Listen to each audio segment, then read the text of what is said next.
একটু টাইম লাগে, আর আমার একটু টাইম হচ্ছিল না, ওই জন্য অনেকটা লেট করেই ভিডিওটা পোস্ট হচ্ছে। তো দেখতেই পাচ্ছ এখানে কত লোকজন আছে, আর এখানে পুজো হয়েছে। এই ভিডিওটা আমি 3টে পার্ট হিসাবে ছাড়বো, কেননা শর্ট ভিডিওতে বা মিনি ভ্লগে 1 মিনিটের বেশি ভিডিও পোস্ট করা যায় না, সেই কারণে আমাকে 3টে পার্ট করে পোস্ট করতে হবে, ওই জন্য বললাম। তো তোমরা পরপর 3টে পার্ট দেখতে ভুলো না, আর আমার চ্যানেলটা সাবস্ক্রাইব করতেও কেউ ভুলো না।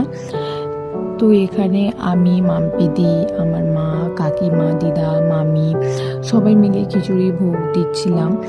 আর খিচুড়ি এতটাই গরম ছিল, আমাদের হাতে পড়েছে, সবারই হাতে পড়েছিল গরম খিচুড়ি, আর সেই কারণে আমাদের হাতে ফোসকাও পড়েছে। বাট ঠাকুরের কৃপায় আমাদের ঠিক হয়ে গেছে। তো এখন অনেকটাই